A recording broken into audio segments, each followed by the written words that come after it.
Okay. So இன்னைக்கு வந்து நம்ம ஞாயிறு விருந்து சத்சங்க நிகழ்ச்சியில படித்த பகவத்கீதை ஸ்லோகம் 6வது அத்தியாயம். இந்த பகவத்கீதையுடைய 6ஆம் அத்தியாயத்துக்கு தியான யோகம்னு பேர். பகவத்கீதை ஓரொரு அத்தியாயத்துக்கு ஒரு யோகம்னு பேர் இருக்கு. 18 அத்தியாயம் 18 யோகம். அப்ப யோகம்னா என்னது? யோகானா என்ன தெரியுமா? பெரும்பாலும் யோகானா மக்கள் வந்து ஏதோ எக்ஸசைஸ் பண்றதுன்னு நினைச்சிட்டு இருக்காங்க. மூச்சு பயிற்சி பண்றது, உடல் உள்ள பாகங்களை வந்து சரி பண்ணிக்கிறது, இது வந்து யோகா இல்லை. அது யோகால ஒரு போர்ஷன். இப்போ மூச்சு பயிற்சி பண்றது பிராணாயாமா. பிராணாயாமா மூச்சு பயிற்சி பண்றது மூலமா உடல் ஆரோக்கியமா வச்சுக்கலாம். சில யோகாசனங்களை பண்றது மூலமா அது உடல் ஆரோக்கியமா வச்சுக்கலாம். இப்போ நான் இந்த இடத்துல ஒரு மணி நேரம் உட்காந்துருக்குன்னு வச்சுக்கோங்களேன். நான் சில யோகாசனம் எல்லாம் பண்ணா எனக்கு முதுகு வலி வராது, மூட்டு வலி வராது. அப்போ இந்த உடம்பை வந்து என் கட்டுப்பாட்டில் வச்சுக்கலாம். அப்போ யோகாசனம் எதுக்குன்னா, யோகத்தில் ஒரு போர்ஷன் தான் ஒரு யோகாசனம். அதாவது யோகாவில் வந்து 8 ஸ்டேஜ் இருக்கு. யோகத்தில் 8 நிலை இருக்கு. யோகத்தில் எத்தனை நிலை இருக்கு? 8 நிலை. யம, நியம, பிரத்யாகாரா, பிராணாயாமா, ஆசனா, தாரணா, தியானா, சமாதி. 8 ஸ்டேஜ் யோகத்தில் உள்ள 8 நிலைகள். இன்னைக்கு பெரும்பாலும் மக்கள் என்ன பண்றாங்கன்னா, யோகாசனங்கிற பேர்ல சில ஆசனங்கள் மட்டும் பண்றாங்க. வஜ்ராசனம், புஜங்காசனம், பத்மாசனம், நிறைய ஆசனம்ல இருக்கு.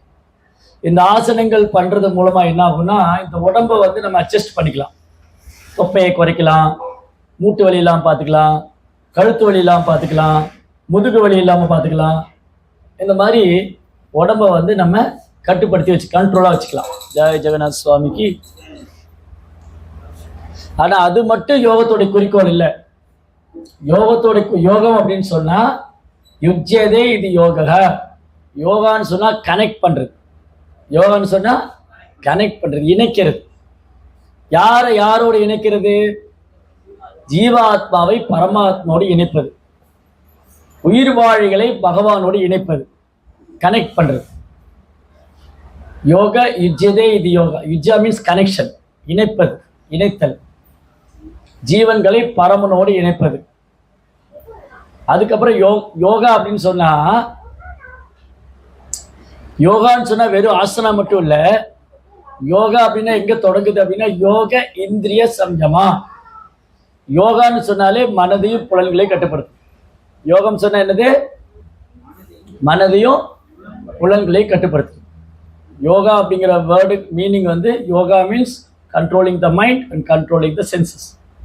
மனதையும் புலன்களையும் கட்டுப்படுத்துது. ஏன் ஒருத்தர் இதை பண்ணணும்? ஏன் மனதையும் புலன்களையும் கட்டுப்படுத்தணும்? ஏன்னா நம்ம எல்லா பிரச்சனைக்கும் இதுதான் காரணமா இருக்கு. நம்முடைய எல்லா பிரச்சனைகளுக்கும் துன்பங்களுக்கும் என்ன காரணம்னா, கட்டுப்பாடற்ற மனது, கட்டுப்பாடற்ற புலன்கள். கண்ணு ஒரு விஷயத்தை பார்க்குது. ஓ, அந்த பொண்ணு அழகா இருக்காளே. ஒரு பையன் பொண்ணை பார்க்குறா.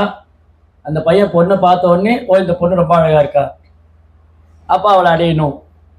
இல்லை அந்த பொண்ணு பையனை பார்க்குறா. ஸோ இம்மிடியட்டாக வந்து என்ன ஆகுது? அட்ராக்ஷன் வருது. அப்போ புலன்கள் என்ன பண்ணுது? கிருஷ்ணா வந்து ரொம்ப அழகா சொல்றாரு பகவத்கீதையில, புலன்கள் புலன்ப விஷயத்தை நோக்கி ஓடுதுங்கிறார். யாயதோ விஷயான் பும்சக சங்கஸ்தே சுபஜாயுதே. ஒரு பொருளை பார்த்த உடனே அது மனசுல ஆசை, அதை அடையணும்னு. இல்லை ஒரு பொருளை பார்த்த உடனே மனது என்ன சொல்லுது? அதை அடையிறதுக்கான திட்டம் போடும். இது எல்லாரும் பக்கத்து வீட்டுக்காரங்க. யாரெல்லாம் பக்கத்து வீட்டுக்காரங்கன்னா, மனசு, புத்தி, புலன்கள் எல்லாம் பக்கத்து வீட்டுக்காரங்க. ஸோ புலன்கள் என்ன பண்ணும்? நமக்கு எல்லாருக்கும் புலன்கள் இருக்கு. 5 புலன் இருக்கு. என்னென்ன 5 புலன்கள்? இது ஸ்கூல்ல எல்லாம் படிச்சிருக்கோம். கண்ணு, காது, மூக்கு, வாய், தொடு புலன்கள். இந்த புலன்கள் என்ன பண்ணும்னா, இதோட நேச்சர், புலன்களோட இயற்கை வந்து புலன்ப விஷயத்துக்கு முன்னாடி போகும். புலன்களோட இயற்கை என்னது? புலன்ப விஷயத்துக்கு பின்னாடி போகும். அதாவது தியாயதோ விஷயான் பும்சக சங்கஸ்தேசு பஜாயதே. முதல்ல ஒரு விஷயத்து மேல, சரிங்க, புலன்கள்னு சொன்னீங்களே, இந்த புலன்களுக்கு மனதுக்கு என்ன சம்பந்தம்? மனம் வந்து 6வது புலன் கிருஷ்ணர் சொல்றார். மனசஷ்டானி இந்திரியாணி. அப்ப 5 புலன் இருக்கு. இந்த 5 புலனை பார்க்கலாம். 5 புலன் இருக்கு இல்லையா? இந்த 5 புலன்களை பார்க்கலாம். கண்ணை பார்க்கலாம், காதை பார்க்கலாம், நாக்கு எல்லாத்தையும் பார்க்கலாம். ஆனா மனசை பார்க்க முடியாது. ஏன்னா மனம் வந்து சூட்சமான புலன். மனது என்னது? மனது சூட்சமான புலன். சரி, இப்ப இங்க எவ்வளவு பேருக்கு மனசு இருக்கு காமிக்க முடியுமா? யாராவது உங்க மனசை காமிங்க. அதை எப்படிங்க காமிக்க முடியும்? ஆனா நீங்க லேட்டா வந்து நான் திட்டேன். என்னங்க நீங்க சண்டே ப்ரோக்ராம் 11 மணி, நீங்க 12:30 மணிக்கு வர்றீங்க, நீங்க இப்படிதான் வருவீங்களா? உடனே அங்க உட்காந்து அழுவாங்க. எல்லாரும் மணி பிரபு என்ன திட்டாரு. ஏன்? சோ மனதை காண்பிக்க முடியாது, மனதை பார்க்க முடியாது அப்படின்னா மனது இருக்கிறதுக்கான அறிகுறி என்னது? மனதோட அறிகுறி என்னது? ஏற்றுக்கொள்வது, நிராகரிப்பது. ஏற்றுக்கொள்றது, நிராகரிப்பது. எனக்கு வந்து ரெட் கலர் சுடிதார் தான் வேணும், ப்ளூ கலர் வேண்டாம். எனக்கு வந்து கிரீன் கலர் ஷர்ட் தான் வேணும், ஒயிட் கலர் வேண்டாம். அப்ப வேணும் வேண்டாம் இது யார் டிசைட் பண்றா? இது வேணும் இது வேணாங்கிறது யார் முடிவெடுக்கிறா? மனது. நான் இவர் கூட பேசுவேன், அவங்க கூட பேச மாட்டேன். நான் இவங்க கூட சேருவேன், அவங்க கூட சேர மாட்டேன். இது யார் டிசைட் பண்றா? மனது. அப்போ மனம் வந்து சூட்சமான புலன். மனம் வந்து சூட்சமான புலன். மனதுல தான் எண்ணங்கள் தோன்றுது. மனதுல எண்ணங்கள் தோன்றுது. கடல்ல அலை தோன்றுது. ஓ, கடல்ல அலை தோன்றுது. எவ்வளவு அலை வந்தது சொல்லுங்க பார்க்கலாம். கடல் கரையில போய் உட்காந்துட்டு, நீங்க கடல் கரையில உட்காந்துருக்கீங்க, எவ்வளவு அலை வந்தது சொல்லுங்க. 1401, 1400 சொல்ல முடியுமா? சொல்லவே முடியாது. அது அலை வந்துகிட்டே இருக்கும். அந்த மாதிரி மனதுல பாருங்க, எண்ணங்கள் அலை அலையா வந்துட்டு இருக்கு. மனது என்ன பண்ணுது? எண்ணங்களை உற்பத்தி பண்ணிக்கிட்டே இருக்கு. சரி, அப்போ மனதை நம்ம உணரதான் முடியும், பார்க்க முடியாது. மனதை என்ன பண்ண முடியும்? உணர முடியும், பார்க்க முடியாது. மனது உணர முடியும், பார்க்க முடியாதுன்னா எப்படி உணர்றோம்? ஓ பிரபு, நீங்க வந்து ஞாயிற்றுக்கிழமை கரெக்டா டைமுக்கெல்லாம் வந்துடுறீங்க, சேவையெல்லாம் பண்றீங்க அப்படின்னு எல்லாரும் முன்னாடி புகழ்றேன். எல்லாரும் முன்னாடியும் உங்களை புகழ்ந்த உடனே மனசு சந்தோஷமா இருக்கு. பிரபு நல்ல 4 வார்த்தை சொல்லிட்டே இருக்கு. ஆனா நீங்க லேட்டா வந்தீங்க, அதே நான் என்ன பண்ணேன், உங்களை எல்லாரும் திட்டேன், உடனே மனசு வருத்தம். அப்போ ஃபீலிங். சரி, இப்ப மனதுங்கிறது வந்து ஒரு மனதை பற்றி ஒரு விஞ்ஞானம், சயின்ஸ். ஆக்சுவலி பகவத்கீதை எதை பத்தி சொல்லுதுன்னா மனதை பற்றி விஞ்ஞானத்தை சொல்லுது. அப்போ கிருஷ்ணா வந்து மனதை பற்றி விஞ்ஞானத்தை சொல்றாரு. இதுக்கு மேல உள்ள விஞ்ஞானம் எல்லாம் இருக்கு, மனதை விட உயர்ந்தது இருக்கு. அப்ப என்னது? மனதோட வேலை என்னப்போ? மனதோட வேலை என்னது? அப்புறம் ஏற்றுக்கொள்வது, நிராகரிப்பது, குழப்பத்தில் ஆழ்த்துது. Very good. அப்புறம் மனதோட வேலை என்னது? ஏற்கனவே படிச்சிருக்குமே. மனதோட வேலை என்னது? Thinking, feeling, willing. எதையாவது நினைத்து கொண்டே இருக்கும். இங்க உட்காந்துட்டு இருப்போம். காலையில வந்து என் வீட்டுக்காரன் வந்து போயிருப்பாங்களோ, தபால்காரன் வந்து ஏதாவது போஸ்ட் போட்டு போயிருப்பானோ, இல்லை யாராவது பூட்டை உடச்சி உள்ள போயிருப்பாங்களோ. மனதுல வந்து எண்ணங்கள் வந்துட்டே இருக்கு. இப்போ நான் வந்து பெரம்பலூர்ல இருக்கேன். நான் வந்து பெரம்பலூர்ல இருந்து மலேசியா போகணும்னு சொன்னா, இங்க இருந்து ஏர்போர்ட் போய் ஏர்போர்ட்ல ஒரு ஃபிளைட் எடுத்து நான் மலேசியா போகணும். அப்ப கிட்டத்தட்ட எனக்கு ஒரு 4 ஆயிரும். ஆனா என் மனசு இருக்கு இல்லையா, அது இப்படிங்கிற நேரத்தில் மலேசியா போயிடும். இப்படிங்கிற நேரம் டக்குன்னு மலேசியா போயிடும். அப்ப மனது வந்து காற்றை விட வேகமா பிரயாணம் பண்ணும். மனது எப்படி வேலை செய்யும்? காற்றை விட வேகமா போகும். அதனால அர்ஜுனன் சொல்றாரு இதே அத்தியாயத்துல அர்ஜுனன் சொல்றாரு, சஞ்சலம்கி மன கிருஷ்ணா. யாருக்கு தெரியும்? சஞ்சலம்கி மன கிருஷ்ணா பிரமாதி பலவத்திடம் தஸ்யாகம் நிகிரகம் பண்ணியே வாயுரேவ துஷ்கிருதம். கிருஷ்ணா, வீசுற காற்றை கூட பிடிச்சி கட்டிடலாம் போல இருக்கு, மனசை கட்ட முடியல.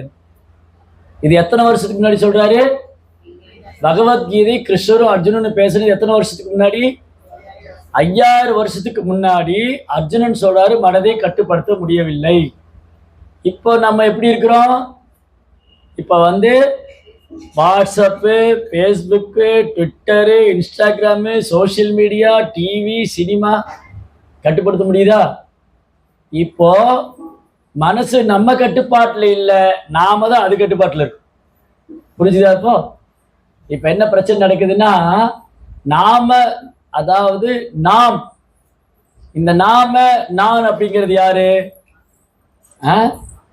நாம், நாம், நான் அப்படிங்கிறது யாரு?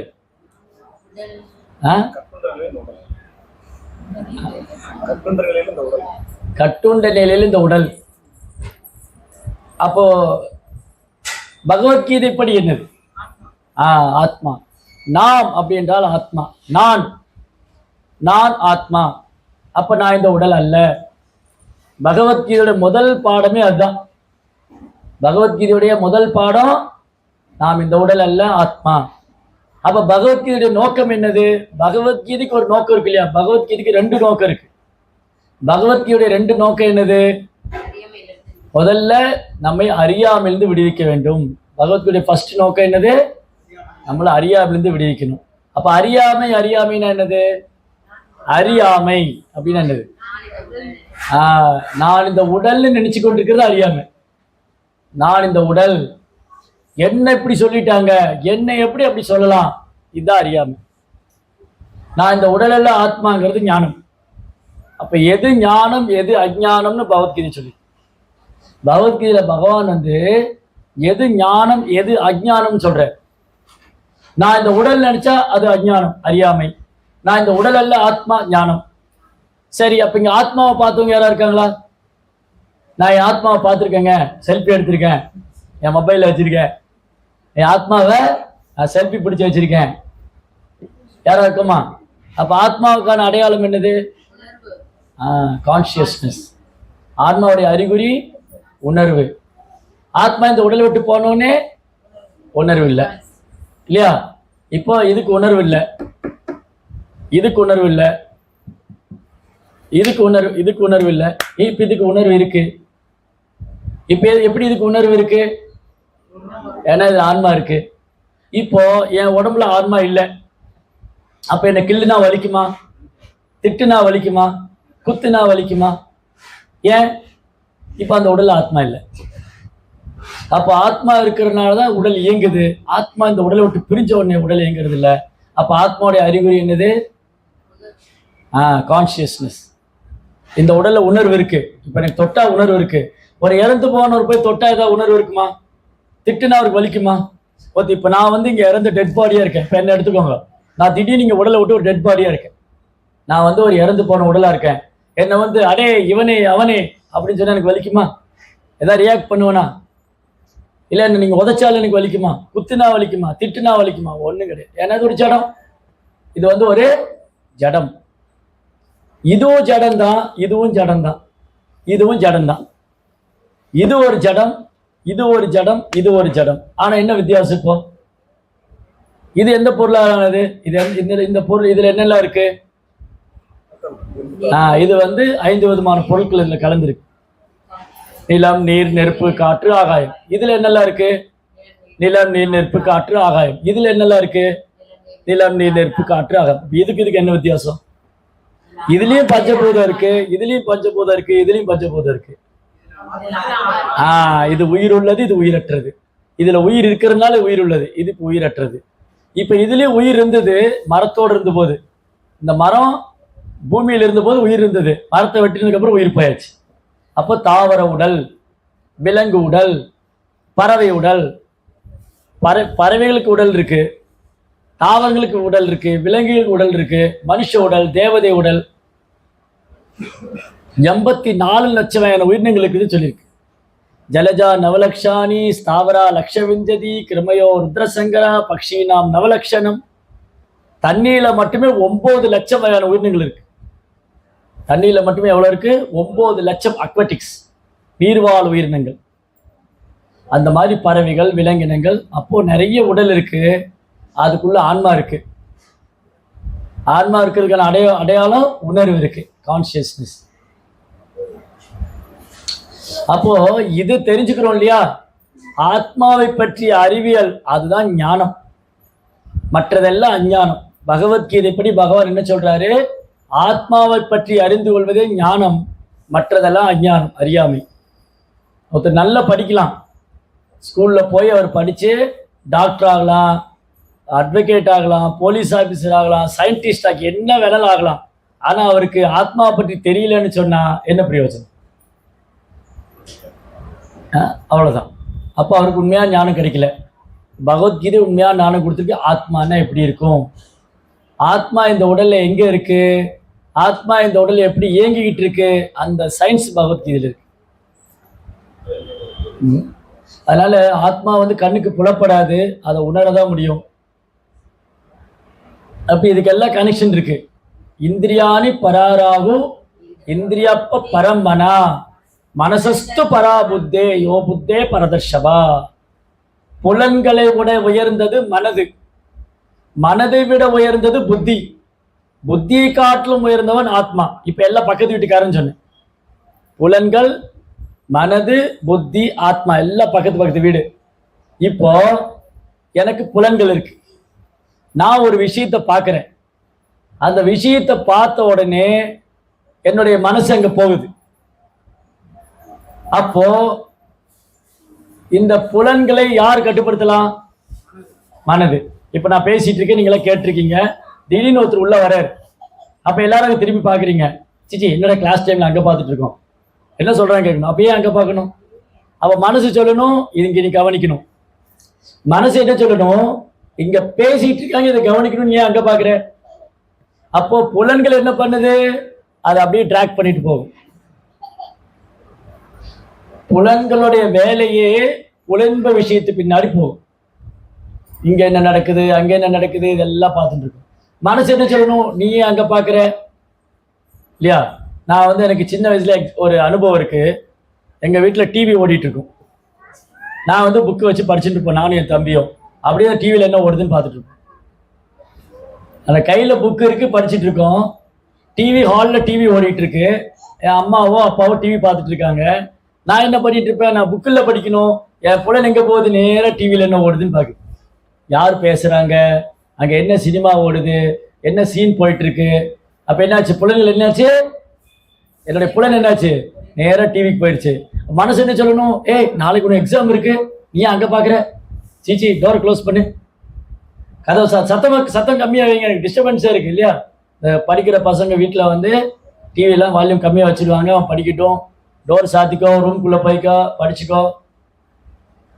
அப்போ என்ன ஆகும்? டிஸ்ட்ராக்ஷன் ஆகுது. நான் உட்காந்து படிச்சுட்டு இருக்கும்போது டிவி ஓடுனா என் மனசு அங்கே போகுது. முதல்ல கண்ணு போச்சு இல்லையா? கண் போனதுக்கு அப்புறம் மனம் போனது. கண் போன போக்கிலே கால் போகலாமா, கால் போன போக்கிலே மனம் போகலாமா, மனம் போன போக்கிலே மனிதன் போகலாமா, பிரபுபாத் போன பாதையை மறந்து போகலாமா? இதுதான் முக்கியமான பாட்டு. வேற ஏதோ பாடிடக்கூடாது. அப்ப நம்ம என்ன பண்ணணும்? ஃபர்ஸ்ட் இந்த புலன்களை புலன்ப விஷயத்துக்கு முன்னாடி போகாம கட்டுப்படுத்தணும். ஆனா இது பண்ண முடியாது.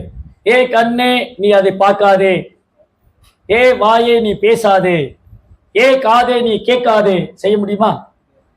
காதை கேட்காதன்னு சொல்ல முடியாது, காது இருந்தா கேட்கும். வாயே பேசாதன்னு சொல்ல முடியாது, வாய் இருந்தா பேசும். காது இருந்தா கேட்கும், வாய் இருந்தா பேசும், கண் இருந்தா பார்க்கும். நம்ம இந்த ஜடம் இல்லை, இது இருக்கு இல்லையா? இந்த மாதிரி ஜடமா இது? இந்த ஜடம் பார்க்குமா, பேசுமா, கேட்குமா? ஆனா எனக்கு உணர்வு இருக்கு, நான் பார்க்கிறேன், பேசுறேன், எனக்கு புலன்கள் இருக்கு. அப்ப என்ன பண்ணணும்? அது என்ன பண்ணணுங்கிறதா யோகா. அதை என்ன பண்ணணும்? ஸோ இதெல்லாம் ஒண்ணுக்கு ஒண்ணு கனெக்ஷன் இருக்கு. அப்போ கண்ணு ஒரு பக்கம் போகுதுன்னா மனசு சொல்லலாம், நீ அங்க போகாத, அதை பார்க்காத. சரி, மனசு பலவீனமா இருக்கு. இப்போ அதே உதாரணம் தான். நான் படிச்சுட்டு இருக்கும்போது அங்க டிவி ஓடிச்சு, என் கண்ணு அங்க பார்த்துச்சு. ஓ நல்ல பாட்டு இது, எனக்கு ஞாபகம் இருக்கு, இந்த சினிமா நான் பார்த்துருக்கேன், அந்த தேட்டர்ல போய் பார்த்தேன். இப்படி எல்லாம் மைண்டு போயிடும். ஒரு காட்சி தான் எப்படி மனம் வந்து படம் பிடிக்குது பாருங்க. நம்ம வாழ்க்கையில ஒரு காட்சி இருக்கு, ஒரு விஷயத்தை பார்ப்போம், அதை பார்த்த உடனே அது மைண்ட் வந்து கேப்சர் பண்ணிக்கும், அதை படம் பிடிச்சிடும். அதுக்கப்புறம் அதை வந்து எவ்வளவு வருஷம் ஆனாலும் ஸ்டோர் ஆயிருக்கும். சின்ன வயசுல பார்த்த சினிமா பாட்டு இப்போ ஞாபகம் இருக்கே, என்ன மனசுல அது ஸ்டோர் ஆயிடுச்சு. அப்படியே ஒரு போட்டோ பிடிச்சி வச்சிருக்கு மனசுல, அதை அப்படியே சேவ் பண்ணி வச்சிருக்கு. அது என்ன பண்ணி மனதில் வந்து பதிச்சு வச்சிருக்கு, பதிஞ்சிருச்சு. சரி, இப்போ என்ன பண்ணலாம்? இப்போ அங்கே டிவி ஓடின்னு இருக்கு, நான் படிச்சுட்டு இருக்கேன், என் கண் அங்கே போச்சு, அவன் இந்த படம் இந்த பாட்டெல்லாம் ஞாபகம் வருது. இது எப்படி கண்ட்ரோல் பண்ணுறது? ஏன்னா முதல்ல என் கண்ணு பார்த்துச்சு, என் மனசு அங்கே போச்சு. இப்போ என்ன பண்ணணும்? இதை ஸ்டாப் பண்ணுறதுக்கு அடுத்து என்ன பண்ணணும்? புத்தி சொல்லணும், ஏய் நீ அதை பார்க்காத, யூஸ்லெஸ். புத்தி அடுத்தது, மனசே நீ ஏன் அங்கே போற, உனக்கு இங்கே இப்போ கான்சன்ட்ரேட் பண்ணணும், நீ வந்து இப்போ இதை கவனிக்குமே, அங்கேயே போடு நீ. அப்போ புலன்கள் பலவீனமா இருந்தா மனதால கட்டுப்படுத்த முடியும், மனசு பலவீனமா இருந்தா புத்தியால கட்டுப்படுத்த முடியும். ஏன்னா புலன்களை விட உயர்ந்தது மனது, மனதை விட உயர்ந்தது புத்தி, புத்தி காட்டிலும் உயர்ந்தவன் ஆத்மா. இப்ப நிறைய பேருக்கு புத்தி இருக்கு, இங்க யாருக்கா புத்தி இல்லாதவங்க இருக்கீங்களா? சண்டைக்கு வந்துடுவீங்க. யாரை பார்த்து சாமி புத்தி இல்லைங்கிறாரு? ஏதோ சண்டே ப்ரோக்ராம் கூப்பிட்டு போனா என்னை பார்த்து புத்தி இருக்கான்னு கேட்குற, முதல்ல அவருக்கு புத்தி இருக்கான்னு இல்லையா? அப்ப நமக்கு புத்தி இருக்கு, புத்தியை காமிங்க பார்க்கலாம். எவ்வளவு கிலோ வச்சிருக்கீங்க? காமிங்க, உங்க புத்தியை காமிங்க. காமிக்க முடியாது. அப்ப புத்தி எப்படி காமிக்கிறது? மனதில் வரக்கூடிய விஷயங்களை செயல்படுத்தலாமா வேண்டாமாங்கிறத புத்தி தீர்மானிக்கணும். சொல்றாங்களே அறிவில்லவனுக்கு ஏன் அப்படி பண்ண, சிலப்போ சத்தம் போடும்போது ஏய் ஏன்டா அப்படி பண்ண, படிச்சிருக்கீல்ல, அறிவு இல்லையா? அப்போ அறிவு உள்ளவன் அந்த செயலை செய்ய மாட்டான் அப்படின்னா புத்தி இருக்கணும் இல்லையா? அப்போ ஒரு விஷயம் கண்ணால் பார்க்கும்போது அந்த விஷயத்தை, ஒரு பொருளை கண்ணால பார்க்கிறோம், புலன்களால பார்க்கிறோம், அது கூடாதுன்னு மனது சொல்லணும். மனது வீக்கா இருந்தா புத்தி சொல்லணும். ஏன் புத்தி வந்து ஷார்ப்பா இருக்கணும்? ஏன் புத்தி மழுங்கி போயிடக்கூடாது? புத்தி எப்படி ஷார்ப் பண்றது? புத்தியை கூர்மாக்குறத சாஸ்திரம். இது எனக்கு நன்மையா தீமையா? ஒரு விஷயத்தை பார்க்கிறோம், மனசு அது பின்னாடி போகுது, புத்தி அது பின்னாடி போகுது, இப்ப இது எனக்கு நன்மையா தீமையா? அதுதான் புத்தி. இப்ப சமீப காலத்துல என்ன பிரச்சனைனா, ஸ்கூல் படிக்கும்போது லோட் பண்ண ஆரம்பிச்சிடறாரு. ஆமா, நாங்கெல்லாம் வந்து நான்லாம் 80ல இருந்த குழந்தை, என்னையெல்லாம் என்ன சொல்லுவாங்கன்னா, ஏய் நீ காலேஜ் போற, நீ வந்து காலேஜ் போற, கெட்டு போயிடக்கூடாதுன்னு அப்படி சும்மா வெளியில் கூட்டின்னு போயிட்டாங்க. ஏதாவது காமிச்சு யார் என்ன பண்ணாங்க அதைய? இன்னொன்னு அவங்க அம்மா யாரு? அம்மாட்டு. சரி, அவர் தொந்தரவு பண்ணாது, விட்டுருங்க. இந்த மாதிரி தான் நம்ம மனசும், அதுக்கு தெரியாது என்ன பண்றோம்னு. Okay okay, right. சரி, என்ன பேசிட்டு இருந்தோம்? நான்லாம் ஸ்கூல்ல படிக்கும்போது ஒன்றும் சொல்ல மாட்டாங்க. காலேஜ் போனோடனே, டேய் காலேஜ் போற, ஏதாவது பொண்ணுக்குன்னு சுத்தின உன்னை தொலைச்சிருவேன். இன்னைக்கு ஸ்கூல் போகும்போதே சொல்லணும், ஒழுங்கா ஸ்கூல் போயிட்டு வரணும், பொண்ணுக்கு பின்னாடி போகக்கூடாது இல்லையா? காலம் அப்படியே மாறிடுச்சு. அப்போ இந்த ஆண் பெண்ணை பார்க்கறது, ஆணுக்கு பெண் மேல ஈர்ப்பு, பெண்ணுக்கு ஆண் மேல ஈர்ப்பு மனுஷங்களுக்கு மட்டும் இல்லை. ஆண் நாய் பார்த்தா பெண் நாய் பின்னாடி போகும், பெண் நாய் பார்த்தா ஆண் நாய் பின்னாடி போகும், ஆண் குரங்கு பெண் குரங்கு பின்னாடி போகும், பெண் குரங்கு ஆண் குரங்கு பின்னாடி போகும். சரி, உங்களுக்கு யானை எப்படி பிடிப்பாங்க தெரியுமா? யானை எப்படி பிடிப்பாங்க? ஆண் யானை எப்படி பிடிப்பாங்கன்னா, ஒரு பெரிய குழி வெட்டி வச்சிருப்பாங்க, அதுல பெண் யானை வரும், அதை பிடிச்சா ஆண் யானை சேர்ந்து விழுது, ரெண்டையும் பிடிச்சிடலாம். மீன் எப்படி பிடிப்பாங்க தெரியுமா?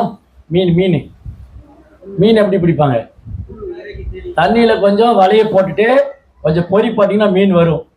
அப்ப என்ன ஆகும்? எல்லா மீனும் மாட்டிக்கும். அப்ப மீன் எதுக்கு அடிமை? மீன் வந்து நாக்கு அடிமை. மீனை பிடிக்கணும்னா கொஞ்சம் தண்ணியில வலையை போட்டு இறையை தூவிட்டா போதும், மீன் வந்துடும். அப்போ நாக்குக்கு மீன் அடிமையா இருக்கு, நாக்குங்கிற புலனுக்கு மீன் அடிமை. சரி, மான் எப்படி பிடிப்பா தெரியுமா? மான் எப்படி பிடிப்பாங்க? நல்ல மியூசிக் எல்லாம் வாசிச்சதுன்னா அந்த மான் அப்படியே மயங்கி போகும், அது அப்படியே வேடம் பிடிச்சுன்னு போயிடுவான். அப்ப அது செவிப்புலனுக்கு அடிமை.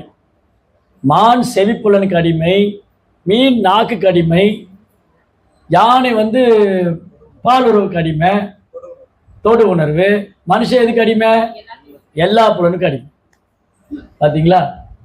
ஆனால் அட்வான்ஸ் நம்ம 6 அறிவு இருக்கு. எங்களுக்கு 6 அறிவு இருக்கு, நாங்கள் அதை கண்டுபிடிச்சிட்டோம், இதை கண்டுபிடிச்சிட்டோம். ஆனால் எல்லா புலனுக்கும் அடிமை. நான் எல்லா புலனுக்கும் அடிமைன்னு ஒரு படம் இருக்கு. நான் அடிமைன்னு ஒரு படம். நான் எல்லா புலனுக்கும் அடிமை இல்லையா? அப்ப மனுஷன் வந்து எல்லா புலனுக்கும் அடிமையா இருக்காரு. அப்போ இதுதான் நம்ம பிரச்சனைக்கெல்லாம் காரணம். அப்போ நாம எல்லா புலனுக்கும் அடிமையா இருக்கிறதுனால சில நேரம் அதுல வந்து திருப்தி அடையாம போகும்போது கோபம். இன்னைக்கே கோபம் வருது, நான் விரும்பினது நடக்கல, எனக்கு கிடைச்சது நடக்கல, எனக்கு கிடைச்சது கிடைக்கல, நான் கேட்டது ஸ்மார்ட் போன், எனக்கு கிடைச்சது பட்டன் போன். ஒத்துக்குவோமா? சண்டைக்கு போயிடுவோம் இல்லையா? நான் கேட்டது ஸ்மார்ட் போன், எங்க அப்பா எனக்கு கொடுத்தது பட்டன் போன், இது நீங்களே வச்சுக்கோங்க, யாருக்கு வேணும் இல்லையா? சண்டைக்கு போயிடுவோம். நான் வந்து அன்னைக்கு சொன்னேன் எனக்கு தீபாவளிக்கு இந்த ட்ரெஸ் தான் வேணும்னு, நீங்க இந்த ட்ரெஸ் வாங்கி கொடுத்துருக்கீங்க, எனக்கு பிடிக்கவே இல்லை. அவர் பாவம் கஷ்டப்பட்டு போனஸ் வாங்கி கூட பணம்லாம் போட்டு ஒரு ட்ரெஸ் வாங்கிட்டு வருவார். அது தீபாவளிக்கு வந்து எங்கள் வீட்டில் பார்த்துருக்கோம். எங்கள் தீபாவளிக்கு என்ன போய் எங்கள் அப்பா வந்து போனஸ்லாம் வாங்கி அந்த போனஸ் பத்தாமல் கூடுதலாக கொஞ்சம் வெளியில் பணம் வாங்கி ஒரு ட்ரெஸ் வாங்கிட்டு வருவார். நாங்கள் என்ன சொல்லுவோம், என்ன இந்த மாதிரி கலர் வாங்கிட்டு வந்திருக்கீங்க, என்ன இப்படி வாங்கிட்டு வந்திருக்கீங்க, திருப்தியே இல்லை இல்லையா? ஸோ இந்த மாதிரி புலன்கள் என்ன பண்ணுது, புலன்கள் விஷயத்துக்கு பின்னாடி போகுது, அதுக்கு பின்னாடி மனசு போகுது, அதுக்கு பின்னாடி புத்தி போகுது. தென் ஃபைனலி இறுதியில் எல்லாம் கஷ்டப்படணும். கவலை, துன்பம், பிரச்சனை, சண்டை. அப்போ இந்த புலன்களை கட்டுப்படுத்த வேண்டும். யாராவது ஒரு நிம்மதியான வாழ்க்கை வாழணும், அமைதியான வாழ்க்கை வாழணும்னா புலன்களை முதல்ல கட்டுப்படுத்தணும், அப்புறம் மனதை கட்டுப்படுத்தணும். இதுதான் யோகா. யோக இந்திரிய சம்ஜமா. இதுக்கு தான் எவ்வளவு நேரம் விளக்கம். யோகம்னு சொன்னா மனசையும் புலனையும் கட்டுப்படுத்தணும். மனதையும் புலன்களையும் கட்டுப்படுத்தாம ஒருத்தர் யோகி ஆக முடியாது. யோகின்னு சொன்னா மனதையும் புலன்களையும் கட்டுப்படுத்தியவர். யோகான்னு சொன்னா அதுதான், மனதையும் புலன்களையும் கட்டுப்படுத்துறது. வெறும் ஆசனம் மட்டும் பண்றது யோகம் இல்லை. இன்னைக்கு நிறைய யோகா சென்டர்லாம் இருக்கு. அந்த யோகா சென்டர்ல ஆசனா சொல்லி தருவாங்க, இந்த ஆசனா பண்ணுங்க, அந்த ஆசனா பண்ணுங்க. ஆனா இறுதியில பார்த்தா மனசு கட்டுப்பாட்டில் இல்லை, புலன்கள் கட்டுப்பாட்டில் இல்லை. என்ன வேணாலும் சாப்பிட்றது. இந்த வந்து ஒரு மாவரைக்கிற மிஷின் மாதிரி எல்லாம் உள்ள போட்டுக்கிட்டே இருப்பாங்க. நிற்கும் போது, நடக்கும்போது, போகும்போது சாப்பிட்றது, வரும்போது சாப்பிட்றது, அப்படியே மாவரைக்கிற மிஷின் மாதிரி. அன்னைக்கு அதுக்கு ஒரு வீடியோ ஒருத்தர் அனுப்பிச்சிருந்தாரு. ஒரு ஒரு யோகா சென்டர் நினைக்கிறது. அது யோகா சென்டரால் எக்ஸசைஸ் பண்ணக்கூடிய ஜிம்மா என்னன்னு தெரியாது. மாதாஜி சில பொம்பளைங்கெல்லாம் இருக்காங்கல்ல, லேடிஸ் எல்லாம் வந்து இப்படி வச்சு ஏதோ எக்ஸசைஸ் பண்றாங்க. இது துணி துவைச்சிட்டு இருந்தது. இப்படி பண்றாங்க, இப்படி பண்றாங்க, இப்படி பண்றாங்க. இதெல்லாம் வீட்டில் பண்ணிட்டு இருந்த வேலை. மாவு அரைச்சிட்டு இருந்தது, அம்மி அரைச்சிட்டு இருந்தது, துணி துவைச்சது. இன்னைக்கு அதுக்கு வேலை இல்லைல்ல. அப்புறம் போனா அங்க பிசியோதெரப்பி சொல்றாரு, நீங்க கையை இப்படி இப்படி பண்ணிட்டு இருங்க, ஏன்னா நீங்க ரிமோட்டை வச்சு வச்சு கை உங்களுக்கு இப்படி ஆயிடுச்சு, இந்த தடவை வலிக்குது, நீங்க இப்படி பண்ணுங்க. இது மாவு அரைச்சிட்டு இருந்தது. அப்புறம் இப்படி பண்ணுங்க, இது அம்மி அரைச்சிட்டு இருந்தது. இந்த தடவை டாக்டர் எனக்கு ரொம்ப நாள் இந்த தடவை வலிக்குது, நீ வேலை செஞ்சாதானே வலிக்காம இருக்கும். வேலை செய்யறதே இல்லையே. நீ எல்லாத்துக்கும் மிஷின் வந்துருச்சு. சுவிட்சை போட்டா மிக்சி ஓடுது, டர்க்கு டர்க்கு டர்க்குன்னு கிரைண்டர் ஓடுது, எல்லாமே ஓடுது. அப்ப மனுஷன் என்ன பண்றான், அவன் ஒரு மிஷின் கூட எப்பவுமே இருக்கான். அவன் எந்த மிஷின் கூட இருக்கான், மொபைல் போன்கிற மிஷினோட இருக்கான், செல்போனோட மிஷின். இந்த மாதிரி நம்ம புலன்களுக்கு சரியா வேலை கொடுக்காம அது இப்படிதான் ஆகுது. அதுதான் கிருஷ்ணன் என்ன சொல்றாரு, புலன்களை வந்து பண்ணாதேன்னு சொல்ல முடியும். இப்ப அந்த குழந்தை இருக்கு, இந்த குழந்தைகிட்ட போய் நீ அதை பார்க்காத, நான் அதைத்தான் பார்ப்பேன் அப்படிங்கும். நீ பேசாத, நான் அப்படித்தான் பேசுவேன். நீங்க குழந்தைகிட்ட பேசியிருக்கீங்களா?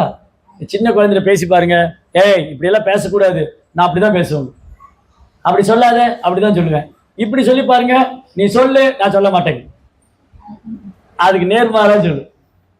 அது ஒரு குழந்தையோட நேச்சர். ஏன்னா அதுக்கு தெரியாது என்ன செய்யணும்னு. அந்த மாதிரி கிருஷ்ணா என்ன சொல்றாரு, புலன்களை செயற்கையா கட்டுப்படுத்த முடியாது.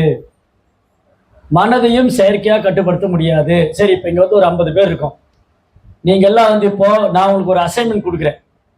என்ன அசைன்மெண்ட்னா, இப்போ ஒரு 2 நிமிஷத்துக்கு கண்ணை மூடி பேசாம உட்காந்து எதையும் நினைக்க கூடாது. கண்ணை மூடி பேசாம இருக்கணும், எதையுமே நினைக்க கூடாது. எவ்வளவு பேரால பண்ண முடியும்? ஒரு நிமிஷம் கூட எதையும் நினைக்காம இருக்க முடியும். கண்ணை மூடி உட்காந்துங்க, பக்கத்துல இருக்கிற என்ன நினைக்கிறான்னு பார்க்க. அவனு கண்ணை மூடி உட்காந்துருக்கானா இல்லையா? பக்கத்துல இருக்கிற கண்ணு மூடி இருக்காங்களா? அவங்க என்ன நினைப்பாங்க? எவ்வளவு நேரம் கண்ணு மூடி இருக்கணும்? அவர் என்ன பண்ணிட்டு இருக்கிறாரு? மைண்டுக்குள்ள ஓடிக்கிட்டே இருக்கு. அப்போ இது வந்து ஒரு ஆர்டிபிஷியலான மெத்தட். எது செயற்கையான முறைனா, பார்க்காதே, பேசாதே, கேட்காதே, செய்யாதே, பண்ணாதே, இது முடியாது. அதுக்கு பதிலாக நீ இதை பண்ணு, இதை பார்க்காதீங்க, இதை பாருங்க, இதை பேசாதீங்க, இதை பேசுங்க, இதை செய்யாதீங்க, இதை செய்யுங்க. அப்படி இது ஈஸி. இப்போ நான் இன்னொரு விஷயம் சொல்றேன். என்னது? சரி, எல்லாரும் 2 நிமிஷம் கண்ண மூடி உட்காந்து கிருஷ்ணரை தியானம் பண்ணுங்க அப்படிங்க. கிருஷ்ணாவை தியானம் பண்ணுங்க. அப்ப எப்படி கிருஷ்ணரை தியானம் பண்றது? உடனே ஒருத்தர் நினைப்பாரு, கிருஷ்ணா வந்து புல்லாங்குழல் வச்சுட்டு இருந்தாரு, அவர் தலையில மயிர்பீழி இருந்தது, அவர் வந்து மஞ்சள் நிற ஆடை உடுத்தி இருந்தாரு, அவர் மழைக்காலத்து மேகத்தை போல இருந்தாரு, அவர் உடல்ல 3 வளைவு இருந்தது. இப்படி ஒருத்தர் நினைச்சிட்டு இருப்பார். இன்னொருத்தர் நினைப்பார், இல்ல கிருஷ்ணா வந்து கண்ணுக்குட்டி கூட எல்லாம் வந்து கோவர்த்தன மலையில போயிட்டு இருக்கிற மாதிரி நினைச்சிட்டு இருந்தேன், இல்ல கிருஷ்ணா வந்து கோபிகளோட நடனம் வர்ற மாதிரி நினைச்சிட்டு இருந்தேன், கிருஷ்ணா யமுனையில விளையாடுற மாதிரி. எவ்வளவு இருக்கு, தௌசண்ட்ஸ் ஆஃப் வெரைட்டி. 1000 சொல்லலாம். 1000 பேர் 1000 விதமா கிருஷ்ணர் நினைக்கலாம். அவர் வந்து கோவர்த்தன மலையை கொடையா பிடிச்ச ஒருத்தர் சொல்ல, பிரபு நான் வந்து கிருஷ்ணா கோவர்த்தன மலையை பிடிச்சிருந்த மாதிரி நினைச்சிட்டு இருந்தேன். ஒருத்தர் சொன்னா பூதனையை கூட சண்டை போடுற மாதிரி நினைச்சிட்டு இருந்தேன். நான் வந்து கம்சனோடு சண்டை போடுற மாதிரி. 1000 நினைக்கலாம். ஆனா நீ ஒண்ணும் நினைக்காதுன்னு சொன்னா நினைக்க முடியும்.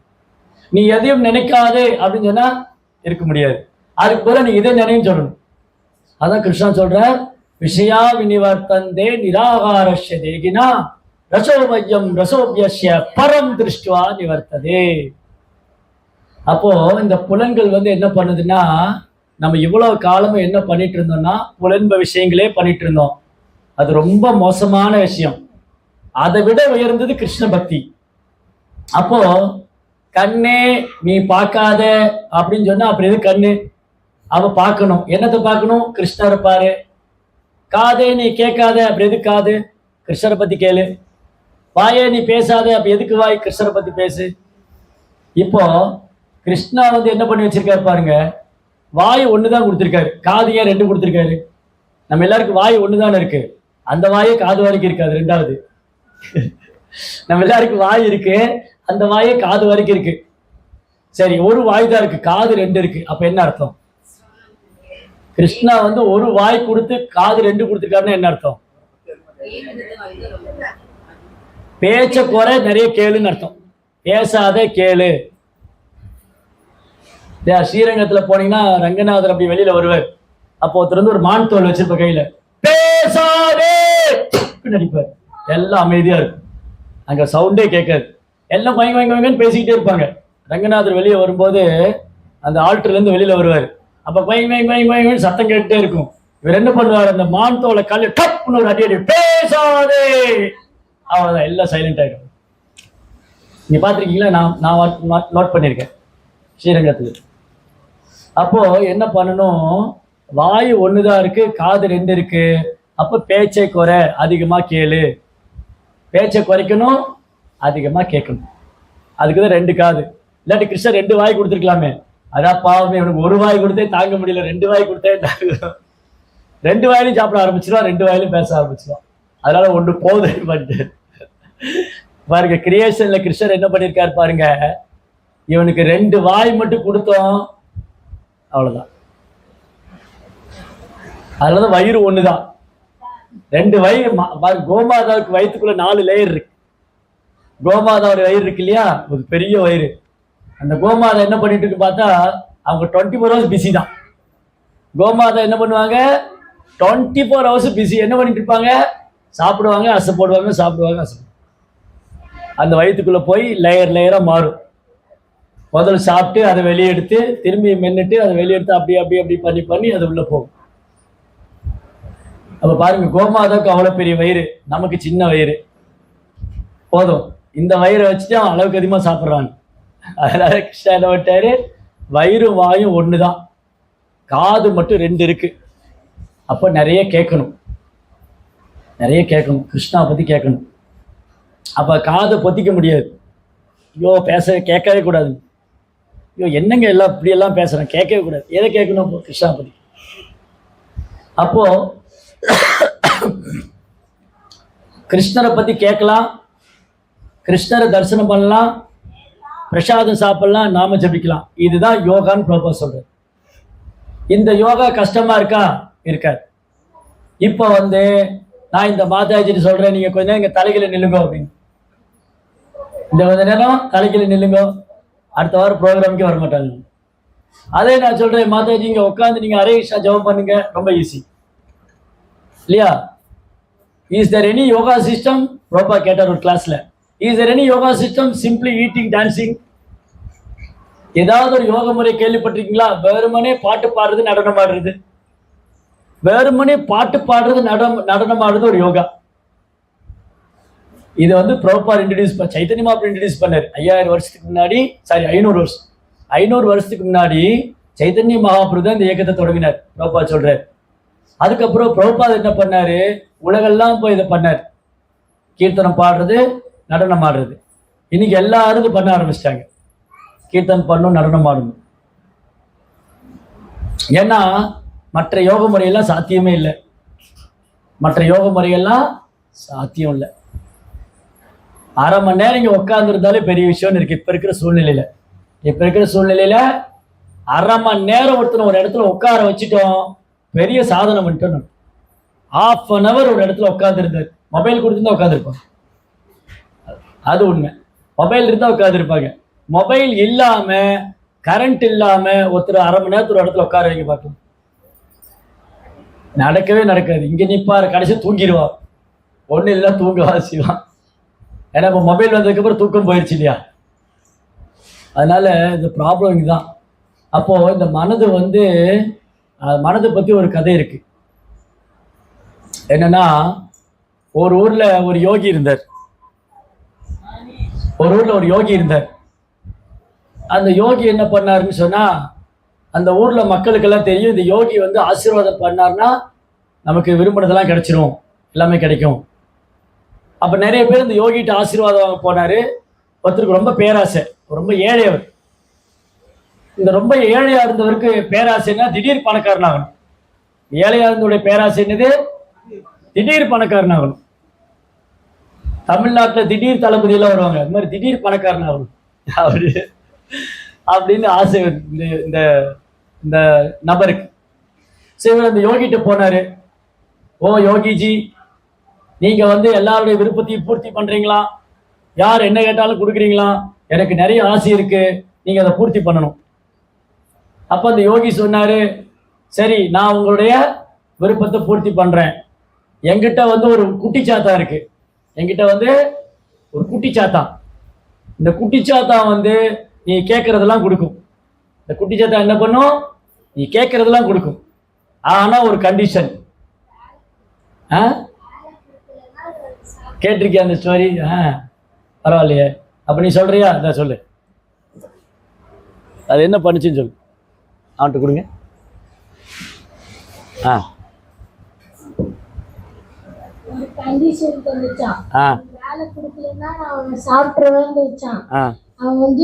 எனக்கு உடனே கார் வேணும், கார் செஞ்சு கொடுத்துருச்சான். வீடு வேணும், வீடு செஞ்சு கொடுத்துருச்சான். வேலை தந்துக்கிட்டு சொல்லிக்கிட்டே செஞ்சுக்கிட்டே இருந்துச்சான். ஒரு சமயத்துல அவன் வேலை என்ன தருதுன்னு தெரியலையா. அப்ப அந்த பூசாரிகிட்ட திருப்பி போய் கேட்டானா, பூசாரி அந்த குட்டிச்சாட்டை துரத்திக்கிட்டே இருக்கு, குட்டிச்சாட்டை துரத்திக்கிட்டே இருக்கு, நான் என்ன பண்றது அப்படின்னு கேட்டதான். என்ன பண்றதுன்னா, ஏறி எடுத்துக்கிட்டு ஒரு வீட்டு மேல போடு, அதுல ஏறிக்கிட்டே இருக்க சொல்லு அப்படின்னாராம். அந்த குட்டிச்சாட்டை சொல்றது கேட்டு ஏறிக்கிட்டே இருந்துச்சான். அதான் கனவு இருந்துச்சு. சரி, அவன் ஆக்சுவலி அவனுக்கு ஞாபகம் இருக்கு, அவனை மறந்துட்டான். ரொம்ப நாள் ஆச்சு அந்த கதை சொல்லி, அதனால மறந்து போயிட்டான்.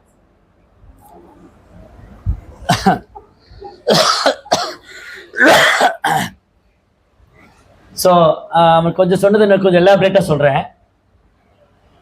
இந்த பேராசைக்காரன் போய் அந்த யோகிட்ட போனார். இந்த மாதிரி நான் பணக்காரன் ஆகிறேன்னு சொன்னார். அப்போ நீ பணக்காரன் ஆகலாம்ப்பா, என்கிட்ட ஒரு குட்டி சாத்தா இருக்கு, அதை நான் கொடுக்குறேன், அதை நீ அழைச்சின்னு போய்க்கோ, நீ என்ன கேட்டாலும் கொடுக்கும். காரு, பங்களா, வீடு, சொத்து என்னன்னாலும் அதுட்டு கேட்கலாம் கொடுக்கும். ஆனால் ஒரு கண்டிஷன், அதுக்கு நீ வேலை கொடுக்கலன்னு உன்னை தொந்தரவு பண்ணணும். அதுக்கு நீ வேலை கொடுக்கலன்னா உன்னை தொந்தரவு பண்ணணும், உன்னை சும்மா இருக்கக்கூடாது, கொன்னுருவேன்னு பயமுறுத்தணும். இவர் சொன்னார், எனக்கு நிறைய வேலை இருக்குது, அந்த குட்டி சாத்தானை உட்கார விட மாட்டேன்னு. எனக்கு நிறைய வேலை இருக்குது, அந்த குட்டி சாத்தானை நான் உட்கார விட மாட்டேன்னு. சரி எடுத்துன்னு போய்க்கோ அப்படின்னு கூட்டின்னு போய்க்கோன்னு அனுப்பிச்சு வச்சிட்டார். இவர் இந்த குட்டி சாத்தானை கூட்டிகிட்டு வந்தார். இந்த குட்டி சாத்தானை கூட்டிகிட்டு வந்து வீட்டில் வச்சுக்கிட்டார். அது ஒரு சின்ன ஓலை குடிசை வீடு, மழையெல்லாம் வந்தால் ஒழுகும். இந்த குட்டி சாத்தன் கேட்டார், என்னை கூட்டிகிட்டு வந்தே நான் என்ன பண்ணணும், எனக்கு வேலை கொடுன்னு. உனக்கு வேலை நிறைய இருக்குது, உட்காரவே நேரம் இல்லை இருக்காது உனக்கு. முதல்ல இந்த குடிசை வீடை ஒரு பெரிய பங்களா ஆக்கிடணும். இந்த குடிசை வீட்டை ஒரு பெரிய அரண்மனை ஆக்கிடு. அந்த குட்டி சாத்தை எப்படின்னா ஃபாஸ்ட்டாக வேலை செய்யும். குட்டி சாத்தை என்ன பண்ணும், வேகமாக வேலை செய்யும். அது சொல்லிச்சு, இப்போ பாருன்னு சொல்லிட்டு கொஞ்ச நேரத்தில் அந்த இடத்த ஒரு பெரிய அரண்மனை ஆக்கிடுச்சு. இவனுக்கு ஒரே ஆச்சரியம், ஏன் அந்த யோகி சொன்ன மாதிரி இந்த குட்டி சாத்தம் அதிசயமெல்லாம் பண்ணுது, அற்புதம் பண்ணுது. சரி அடுத்தது என்னது, நான் நல்லா சாப்பிட்டு ரொம்ப நாள் ஆச்சு, ஏதோ எங்கேயாவது போனால் பழைய சாதமும் தயிரும் மோரும் ஏதாவது கொடுக்குறாங்க, நிம்மதியாக ஒரு விருந்து கூட சாப்பிட்டதில்லை. ஏன்னா ஒரு ஹரே கிருஷ்ணா பக்கம் போனதில்லை, அதனால விருந்து சாப்பிட்டதில்லை. சொன்னார், எனக்கு சாப்பிட விதவிதமான பொருள் பலகாரம் வேணும். அவ்வளோதானே, இப்போ பாரு 2 பிளேட்டு நிறையா பூரி, அல்வா, சமோசா, ரசகுல்லா, சாதம், பருப்பு, கூட்டு, பொரியல், என்ன வேணுமோ எல்லாம் இருக்கு. 56 வகையான பதார்த்தம் இருக்கு, சாப்பிட்டுக்கோ, எல்லாம் உனக்கு தான். இவன் வாழ்நாள் கடையில் கூட போய் பார்த்ததில்லை. அவன் வயிறு நிறைய சாப்பிட்டான். சரி வேற என்ன வேணும், அடுத்தது என்ன பண்ண சொல்லு. கொஞ்சம் ஏப்பம் வர்றதுக்காக டைம் கொடுங்க. அதெல்லாம் முடியாது, சொல்லு. இன்னும் ஆசை தீரலையே, வீடு பெரிய மாளிகை ஆச்சு, நல்ல சாப்பாடு கிடைச்சாச்சு, அடுத்து என்னது, என் ட்ரெஸ் எல்லாம் பாரு எவ்வளோ பழசா இருக்கு, புதுசாக ட்ரெஸ்ஸு வேணும், எனக்கு நிறைய புது ட்ரெஸ் வேணும். பொன்னியின் செல்வனில் த்ரிஷா போட்டிருந்த அந்த குந்தவையோட புடவை வேணும். அவ்வளோதான், இப்போ பாரு அடுத்த செகண்டில் வந்துடும். குந்தவையோட புடவை வேணும், அடுத்த செகண்ட் எல்லாம் அந்த பட்டு இந்த பட்டு எல்லாம் பீரோ ஃபுல்லாக இருக்குது. எவ்வளோ பட்டு இருந்தாலும் நம்ம மாதாஜிலாம் அழுக்கு ட்ரெஸ் நைட்டி தான் போட்டிருப்பாங்க, அது வேற. நீங்கள் நல்லா கவனிச்சு பாருங்க, இந்த வீடுகளில் வீடுல பீரோ நிறைய துணி வச்சிருப்பாங்க, ஆனால் பழைய துணி போட்டு வீட்டில் உட்காந்துருப்பாங்க. அப்புறம் வெளியே போகும்போது மண்டையை பிச்சுக்கணும் எந்த ட்ரெஸ் போடலாம் அப்படின்னு. பசங்களாக இருந்தால் ஒரு அரை ட்ரெஸ் போட்டு உட்காந்துருப்பான். அப்புறம் எந்த ட்ரெஸ் போடுறது, அதுக்கு மேட்சிங்காக என்ன கம்மல் போடலாம், அதுக்கு மேட்சிங்காக என்ன செப்பல் போடலாம். வீட்டுக்கு உள்ளே நடக்க ஒரு செப்பல், வீட்டுக்கு வெளியே அன்றைக்கெல்லாம் எங்களுக்கு ஒரே செருப்பு தான், அதுக்கே அடி உழுகும். இன்னைக்கு வீட்டுக்கு உள்ள ஒரு செப்பல், வீட்டுக்கு வெளியே ஒரு செப்பல், வாக்கிங் போக ஒரு செப்பல், ஸ்கூலுக்கு போக ஒரு செப்பல், அதில் வெள்ளிக்கிழமை ஒரு ஷூவு, ஞாயிற்றுக்கிழமை அது லீவு, அப்புறம் திங்கக்கிழமை ஒரு ஷூவு. ஏன் கேட்குறீங்க? அன்னைக்கு என்ன பண்ணுவாங்க, 80-90களில் என் மாமா ஒரு பேண்ட் ஷர்ட் என்கிட்ட கொண்டு தருவார். டே இது நீ போட்டுக்கிடாம, அதை உனக்கு தகுந்த மாதிரி ஆல்ட்ரு பண்ணிக்கோம்ப. அதுக்கப்புறம் என் பெரியப்பா பையன் படித்த புக்கு எனக்கு வரும், நான் 8ஆம் கிளாஸ் போகும்போது. டே இது நான் படித்த புக்கு நீ வச்சுக்கோ. இன்னைக்கு அந்த மாதிரிலாம் இருக்கா? இது என்ன பழசு கொண்டு வந்து கொடுக்குறீங்கன்ற சண்டைக்கு போயிடும். எனிவே, அப்போ இந்த இந்த குட்டி சாத்தா என்ன பண்ணுச்சு, நிறைய பீரோ நிறைய துணி இருக்கு. சரி அதுக்கப்புறம் என்ன வேணும், நான் நகையே இல்லைன்னுட்டேன். இன்னைக்கு நகை விற்கிற விலைக்கு வாங்கவும் முடியல. சரி என்ன வேணும், நகை தானே. ஒரு பீரோ நிறைய நகை வந்துருச்சு, ஒரு பீரோ நிறைய நகை, ஒரு பீரோ நிறைய ட்ரெஸ்ஸு. அடுத்து வேற என்ன வேணும், அவருக்கு இன்னும் ஆசை தீரல. எனக்கு 1000 ஏக்கர் நிலம் வேணும். ஓ அவ்வளோதான், இது 1000 ஏக்கர் நிலம். அடுத்தது வேற என்ன வேணும், ஐயோ என்ன பண்ணுறது தெரியலையே. சொல்லு, கடவுளை பிடிக்குது, உன்னை கொண்டு சொல்லு நீ. நீ போய் இதை உழுது பயிராக்குன்னு. இது ஓடி போய் நிலத்தை உழுது விதை போட்டு வந்துருச்சு. அடுத்து என்ன பண்ணும், சொல்லு, உன் குரலி பிடிச்சிட்டேன், கொண்டுரு ஒன்று, நீ போய் தண்ணி விட்டுட்டு வான்னு. அப்புறம் பார்த்தாரு, என்ன சொல்றதுன்னு தெரியல, நேரம் ஓடி வந்தார். யார்கிட்ட அந்த யோகிட்ட ஓடி வந்தார், ஐயா என்ன பழையபடி ஆக்கிருங்கன்னு. ஏப்பா நல்லா தானே இருக்க, இந்த குட்டிச்சாதான் நீ கேட்கறதெல்லாம் கொடுத்துச்சா? ஐயோ அது உடனே கொடுத்தது. அப்புறம் என்ன பிரச்சனை உனக்கு? அது என்ன குறவழியை பிடிக்குது, கொன்னுருவேன், உன்னை கொன்னுருவேன்னு சொல்லுது. நான் தான் அப்பயே சொன்னேனே, நீ வேலை கொடுக்கலன்னு உனக்கு தொந்தரவு பண்ணுனே, எனக்கு ஒன்றும் வேணாம், அதை நீங்கள் திரும்ப கூட்டின்னு போய்க்கணும். அப்போ அந்த யோகி சொன்னார், நான் அவருக்கு ஒரு ஐடியா சொல்கிறேன், அது பண்ணு, அது பண்ணால் உன்னை தொந்தரவு பண்ணாதுன்னு. சரி ஏதோ ஒன்று பண்ணுங்க, என்னை காப்பாற்றுங்க, அந்த குட்டிச்சாத்தான்ட்டு என்னை எப்படியாவது காப்பாற்றுங்கன்னு. அப்போ சொன்னார், உன்னுடைய வீட்டில் வந்து ஒரு பெரிய ஏணி வச்சு, லேடர் இருக்குல்ல ஏணி, அந்த ஏணி வச்சுட்டு இந்த குட்டிச்சாத்தானுக்கு பர்மனெண்ட் வேலை என்னன்னா அந்த ஏணி மேலே ஏறி இறங்கணும். காலை எழுந்திரிச்ச உடனே என்ன சொல்லணும், குட்டிச்சாத்தான் கேட்கும், நான் என்ன பண்ணும், இப்போ ஏணி மேலே ஏறு, அது ஏணி மேலே ஏறிட்டு இருக்கும். அப்புறம் ஏதாவது வேணுமா, இப்போ ஹரி வந்து தண்ணி குடிக்கணும், ஹரி வீட்டில் ஒரு குட்டிச்சாத்தா இருக்கு, ஹரியே ஒரு குட்டிச்சாத்தான் தானா? இல்லை அவர் டிவோட்டி, அவர் பக்த. ஹரி வீட்டில் ஒரு குட்டிச்சாத்தா இருக்குன்னு வச்சுக்கோங்க. ஹரி என்ன பண்ணா, அந்த குட்டிச்சாத்தானை கூப்பிட்டான், இங்க வா. அந்த குட்டிச்சாத்தனுக்கு பப்ளுன்னு பேர் வச்சுக்கணும். பப்ளு இங்க வா. குட்டிச்சாத்தான் ஓடி வந்தது. என்ன பண்ணணும், போய் எனக்கு ஒரு டம்ளர் தண்ணி எடுத்துன்னு வா. தண்ணி எடுத்துன்னு வந்து கொடுத்தது. என்ன பண்ணும் சொல்லு, உன்னை கொன்னுருவேன், நீ போய் ஏணி மேலே ஏறு. அது போய் ஏணி மேலே ஏறும். அப்புறம் என்ன, பப்ளு இங்க வா. குட்டிச்சாத்தான் ஓடி வரும். இப்போ என்ன பண்ணணும், எனக்கு போய் ஒரு பிளேட்டில் பிரசாதம் போட்டுன்னு வா. அது பிரசாதம் போட்டு வந்தது. அடுத்து என்ன பண்ணும், போய் ஏணி மேலே ஏறு. அப்போனா அந்த குட்டிச்சாத்தானுக்கு பர்மனெண்ட் வேலை என்னது, ஏணி மேலே ஏறி இறங்கணும். அப்புறம் உனக்கு வேலை வேணுமா, கூப்பிட்டு வேலை கொடுத்துக்கணும். இப்போ தொந்தரவு பண்ணுமா, பண்ணார். அது மாதிரி இந்த கதை வந்து யார் சொல்கிறா, ரோபாடே குரு மகாராஜ் பக்தி சித்தாந்த சரஸ்வதி தாக்கூர் சொல்ற. பக்தி சித்தாந்தர் என்ன சொல்கிறாரு, நம்ம மனசு வந்து ஒரு குட்டிச்சாத்தான். நம்ம மனசு என்னது, குட்டிச்சாத்தான். அப்போ நம்ம யார் கூட வாழ்ந்துட்டு இருக்கோம், நம்ம எல்லாரும் ஒரு குட்டிச்சாத்தா கூட வாழ்ந்துட்டு இருக்கோம். இது பார்த்தா வீட்டில் 4 குட்டிச்சாத்தா வேற இருக்கு.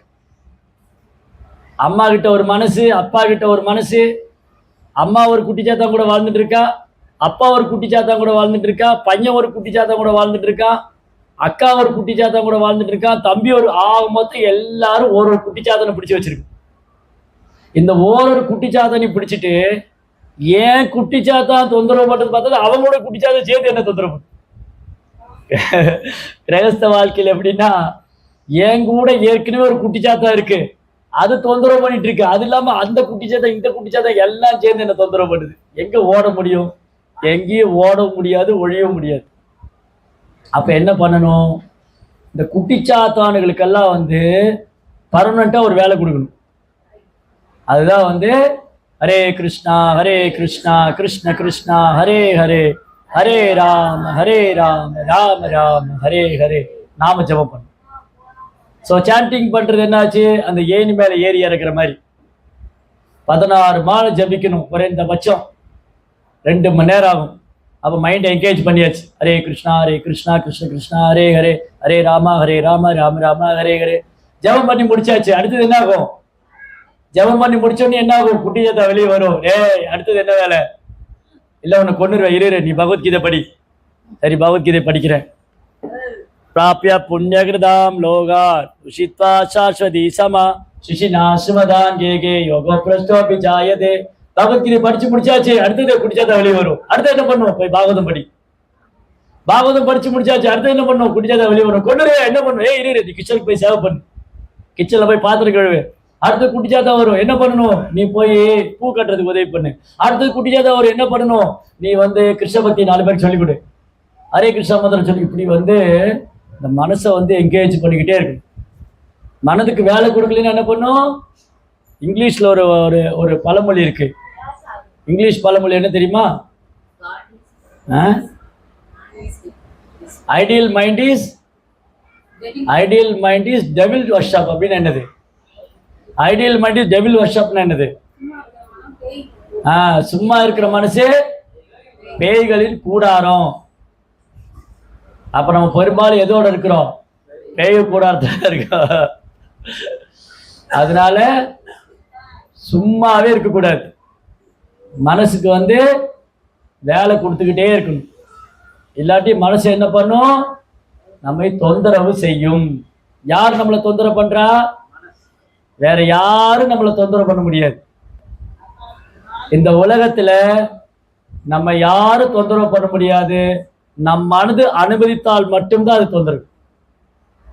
இப்போ இந்த பிரபு வந்து என்னை திட்டுறாரு, நான் அதை கவலையாவே எடுத்துக்கல. அப்ப எனக்கு ஏதாவது பிரச்சனையா? இந்த பிரபு வந்து சொன்னாரு, ஜெகதானந்த பிரபு அப்படி இப்படி எல்லாம் சொல்றாரு, நான் அதை கண்டுக்கவே இல்லை. அப்ப எனக்கு பிரச்சனையா? அப்ப யாரு எனக்கு பிரச்சனையாரு? இவர் என்கிட்ட வந்து என்னை திட்டினாரு, நான் அதை வந்து மனசுல ஏத்திக்கவே இல்லை. என்னுடைய மனதுல அவர் திட்டின விஷயம் இருக்கு இல்லையா, குணசேகரன் பிரபு என்னை திட்டினதை நான் மனசுக்குள்ள கொண்டு போகவே இல்லை. அப்ப எனக்கு ஏதாவது பிரச்சனையா? இல்லை. அது மனசுக்குள்ள கொண்டு போயிட்டேன். அப்ப என்ன ஆகும்? ஐயோ அந்த பிரபு என்ன அப்படி சொன்னாரு இப்படி சொன்னாரு, அவர் சொல்லிட்டு போயிட்டாரு, நான் உட்காந்து அழுதுட்டு. அப்ப யாரு பிரச்சனை? யாரு பிரச்சனை? எனக்கு என் மனதுதான் பிரச்சனை. கல்யாணம் பண்ணி வந்த புதுசுல சொன்னீங்க, ஞாபகம் இருக்கான்னு மனைவி ஆரம்பிப்பாங்க. அன்னைக்கு உங்க அம்மா வீட்டுல இருக்கும்போது என்ன சொன்னீங்க? 25 வருஷத்துக்கு முன்னாடி. அடப்பாவுமே, அது முடிஞ்சு 25 வருஷம் ஆயிடுச்சுமா. நான் மறக்கவே மாட்டேன். நான் வந்து மறக்கவே மாட்டேன். எப்ப கேட்டாலும் சொல்லுவேன், எப்ப சண்டை வந்தாலும் சொல்லுவேன், அன்னைக்கு உங்க அம்மா வீட்டுல இருக்கும்போது என்ன சொன்னீங்க, அன்னைக்கு உங்க அம்மா வந்து 1989 என்ன சொன்னாங்க, ஞாபகம் இருக்கா? அது அந்த அம்மாவே மறந்து போயிருக்கு. ஸோ இப்படி இந்த மனதுல வந்து மனதோட வேலை என்னன்னா, தேவையில்லாத விஷயங்களை சேகரித்து வச்சுக்க. அதுக்கு ஒரு கதை சொல்லுவாங்க, சின்ன ஸ்டோரி ஒன்று. ஒரு இப்போ எங்களை மாதிரி ஒரு பிரம்மச்சாரி 2 பேர், இப்போ நானும் அனந்தமூர்த்தி இருக்கோன்னு வச்சுக்கோங்களேன். நானும் அனந்தமூர்த்தி 2 பேர் பிரம்மச்சாரி 2 பேர் அப்படி போயிட்டு இருந்தோம். போயிட்டு இருக்கும்போது ஒரு காவேரி ஆற்று கடந்து போகணும். அப்போ அங்கே ஒரு பொண்ணு நின்றுட்டு இருந்தது காவேரி ஆற்றங்கரையில்.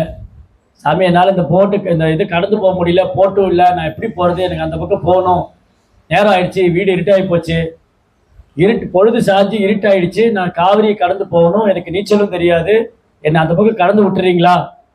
அப்போ நான் என்ன பண்ணேன், அந்த பொண்ணை தூக்கிட்டேன். அந்த பொண்ணை வந்து நான் தூக்கிட்டேன்.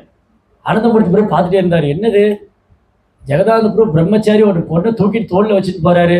நான் போய் அந்த கரையை கடந்து தோல்லேருந்து அந்த பொண்ணை இறக்கி விட்டேன். இறக்கி விட்டு அந்த பொண்ணு போயிடுச்சு, நானும் அனந்தமூர்த்தி பிரபு போயிட்டு இருக்கோம். அவர் என்ன சொல்றாரு, பிரபு என்னதான் இப்படி பண்ணிருக்கூடாது. என்ன பிரபு, நீங்க அந்த பொண்ணை தூக்கிட்டீங்க பிரபு, அந்த பொண்ணை எப்படி நீங்க ஒரு பிரம்மச்சாரி எப்படி பொண்ணை தூக்கலாம்? சரி விடுங்க பிரபு, அது ஏதோ ஆபத்துன்னு வந்தாங்க, நான் தூக்கிட்டேன் அப்படி சொன்னேன். இன்னும் கொஞ்சம் தூரம் போனார். பிரபு என்னதான் இருந்தாலும் நீங்க அப்படி பண்ணிருக்கூடாது பிரபு, நீங்க ஒரு பிரம்மச்சாரி ஒரு பொண்ணை தூக்கிட்டீங்களே நீங்க. சரி அது விடுங்க பிரபு, அது ஏன் பிரபு நினைச்சிட்டே இருக்கீங்க?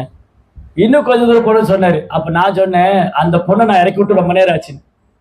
அந்த பொண்ணை நான் இறக்கி விட்டு ரொம்ப நேரம் ஆச்சு. இப்ப இவர் என்ன பண்ணிட்டு இருக்காரு, மனசுல தூக்கிட்டு வர்றாரு.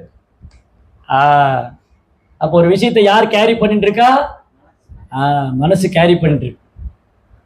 அதனால எந்த ஒரு விஷயமும் மனதுல ஆழமா பதிஞ்சு அது என்ன பண்ணும், நம்ம நிம்மதியை குறைச்சிக்கிட்டே இருக்கும். அப்போ நம்ம நிம்மதியா இருக்கணும்னு சொன்னா மனதை கிருஷ்ணர் மேல் நிறுத்த வேண்டும். அதுதான் தியானம். கிருஷ்ணரை தியானிக்கணும். அப்ப கிருஷ்ணரை தியானிக்கணும்னு சொன்னா என்ன பண்ணணும்? சும்மா தியானிக்க முடியாது. அப்ப அதுக்கு ஒரு ப்ராசஸ் வேணும். அதுதான் பக்தி யோகம். இப்ப ஹரே கிருஷ்ணா சொல்லும் போது கிருஷ்ணரை தியானிக்கலாம். ஆரத்தி நடக்க போகுது, ஆரத்தி பண்ணும்போது கிருஷ்ணரை தியானிக்கலாம், பார்க்கலாம், தியானம் பண்ணலாம். பகவத்கீதை படிக்கும்போது கிருஷ்ணரை தியானம் பண்ணலாம். பாகவதம் படிக்கும்போது, கேட்கும்போது. ஸோ இப்படி கொஞ்சம் கொஞ்சமா மனதை என்ன பண்ணணும், கிருஷ்ணா மேல நிறுத்தணும். அப்படி இந்த முறையை நம்ம கற்றுக்கொண்டால் நம்ம எங்க இருந்தாலும் சந்தோஷமா இருக்கும். கிருஷ்ணரை தியானம் பண்றது எங்க இருந்தாலும் சந்தோஷமா இருக்கு. அந்த மனது வந்து ஆனந்தமா இருக்கும்.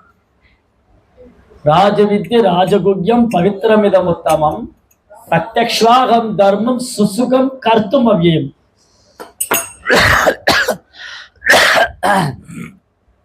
இந்த பகவத்கீதை வந்து அறிவின் அரசன் சொல்றார் கிருஷ்ணா. ஏன் பகவத்கீதை அறிவின் அரசன்? ஏன் பகவத்கீதை அறிவின் அரசன்? ஏன் கிருஷ்ணா பகவத்கீதை அறிவின் அரசன் ராஜ வித்யான்னு சொல்றாரு? ஏன்னா இங்க என்னெல்லாம் பேசிட்டு இருந்தோம், எவ்வளவு நேரம் எதுல இருந்து பேசிட்டு இருந்தோம்? இங்க எவ்வளவு நேரம் எதுல இருந்து பேசிட்டு இருந்தோம், என்ன பத்தி எதை பத்தி பேசிட்டு இருந்தோம்? போச்சு. இவ்வளவு நேரம் கேட்டு அப்படியே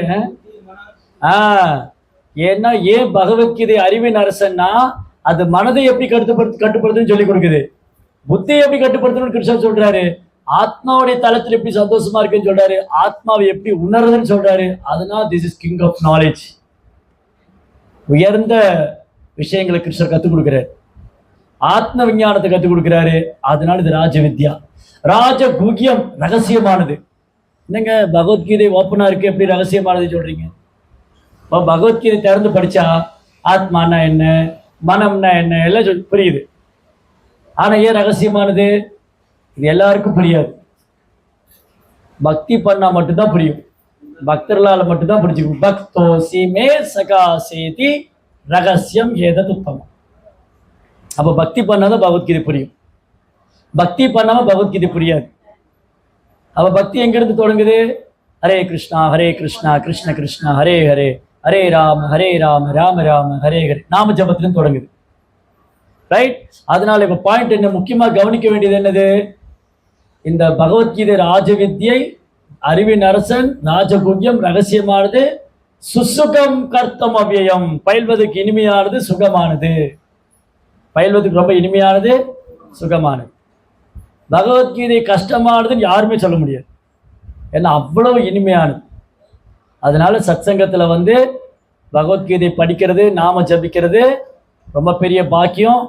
அது பண்ணுனா மனதையும் புலன்களையும் ரொம்ப சுலபமா கட்டுப்படுத்திடலாம். செயற்கையான முறையில பண்ண முடியாது. நான் முன்னே சொன்ன மாதிரி மனதை நினைக்காத, பேசாத, கேட்காத சொல்ல முடியாது. மனதை கிருஷ்ணாவை நினை, மனதை கிருஷ்ணா பற்றி கேளு, நீ கிருஷ்ணா பற்றி பேசு, இது ஈஸி. ரைட்? அதனால நம்ம இன்னைக்கு முக்கியமான பாடம் இன்னைக்கு தெரிஞ்சின்றது. இந்த சத்சங்கத்துல மனதை ஒருநிலைப்படுத்த வேண்டுமானால் நாம் மகா மந்திரத்தை உச்சரிக்க வேண்டும். திராயதே மந்திரஹ மனஹ, திராயதே மனஹ, மனதை விடுவிக்கக்கூடியது மகா மந்திரம். மந்திரம் சொன்னா என்னது? மனதை விடுவிக்கக்கூடியது. எதுல இருந்து விடுவிக்கும்? இந்த குட்டிச்சாத்தன் இருந்தலாம். இந்த குட்டிச்சாத்தோட வேலை என்னது? தொந்தரவு பண்றது, கஷ்டப்படுத்துறது, தேவையில்லாத விஷயங்களை கொண்டு மனசுக்குள்ள வச்சுக்கிறது. இதெல்லாம் கிளீன் ஆகும் சாண்டிங் பண்ணுறதுனால. ஸோ அதனால ஜபம் பண்ணுறவங்க கவனமாக பண்ணிட்டு இருங்க, பண்ணாதவங்க பண்ண ஆரம்பிச்சிருங்க. இந்த சாண்டிங் பண்ணாலே யார் ஹரே கிருஷ்ணா மந்திரம் உச்சரிக்கிறாங்களோ 99% அவங்க ப்ராப்ளம் சால்வ் ஆயிடுச்சுன்னு அர்த்தம். தொடர்ந்து நம்ம ஹரே கிருஷ்ணா மந்திரம் சொல்லிட்டு இருந்தா 99% நமக்கு பிரச்சனையே கிடையாது. மீதி 1% தான் எங்கேயாவது சின்ன சின்ன பிரச்சனைகள், அது கூட அந்த ஆன்மாவை பாதிக்காது. ரைட்? ஹரே கிருஷ்ணா. ஜெய் ஸ்ரீல பிரபுபாத் கி. ஓகே, உங்களுக்கு ஏதாவது கேள்வி?